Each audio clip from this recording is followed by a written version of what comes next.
leen fay waa Référence TV nuyu ñëpp ñuy seetaan ñu ngi leen di nuyu tey dañ fi ñëwoon pour nettoyer suñu baie mun nañ ko ne baie de Dalifort la baie de Hann lañ doon dégg mais tey moom baie de Dalifort la mu nekk benn place bu yàgg xëy na tey la ñu am chance pour exploiter ko donc mu nekkoon première journée bi d'abord nettoyer ko après nettoiement bi nag après ñu xool luñ ci def donc moo waral teewaayu ñëpp donc waa Dalifort ñoo fi ñëw. parce que xam nañu projet boobu dañ ko yàgg bëgg parce que bëggoon nañu am benn espace boo xam ne dañ fay détente di fa dajee di féexlu yàlla may nañu ko tey donc dañu ñaan yàlla rek yàlla may ñu eggali liggéey bi incha allah. bon peut-être moom moo am chance bi waaw yàlla instant yi la ko dogal voilà peut-être tamit d'autre part aussi mën na nekkee vision am parce que nit ku nekk ak sa xalaat ak ni nga gisee moom gis na ni donc Dalifort lañ leen war a jàppale surtout ñu am lieu boo xam ne dañ koy féexlu parce que dañ ko yàgg a jooy yàlla dafa def Dalifort doon. dëkk boo xam ne mën nañ ne espace de détente yi bëriwul waaw ñëw na donc dañ ciy profité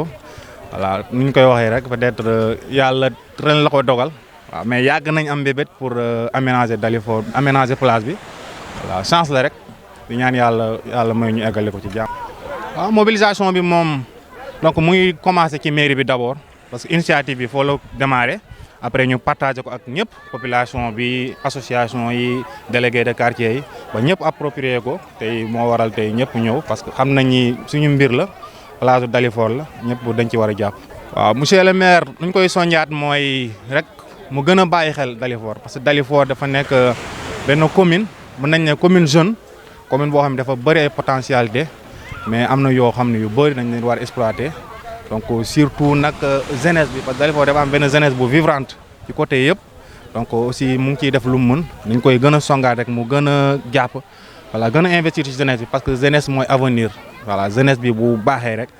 donc je pense que mun nañ am njort bu baax ni que commune boobu noonu dina émergente comme toj. waaw bon xanaa kay bu ñuy wax dañuy wax ci caniveau yi parce que instant yi moom am nañu problème bu mag côté caniveau ONAS yi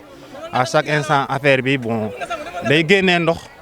da génnee ndox boo xam ni neexul donc je pense loolu rek lañ koy sonjaat te gis nañ aussi tamit am na benn taxawaay am na benn équipe boo xam ne bu dynamique mu ngi toppatoo affaire yi ak aussi en collaboration avec ONAS parce que ñoom ñoo am xëy na ñun ñoo yor cadre de vie bi mais loolu seen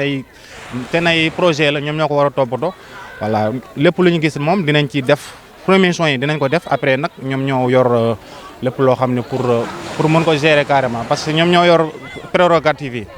waaw bon population. waaw loolu non loolu moom baaxul parce que benn nit mënul defar dëkk donc xëy na moom la yàlla jiital moom moo jiitee wane yoon bi mais tant que ñëpp jàppuñ ci rek je pense que effet bu mu war am du ko am waaw damay woo ñëpp ñu xam ni commune bi commune Dalifort la képp kuy Dalifort waa yaa ngi ci biir donc bu baaxee ñun ñëpp la baaxal na ñëpp ñëw jàpp ci Dalifort jëm kanam.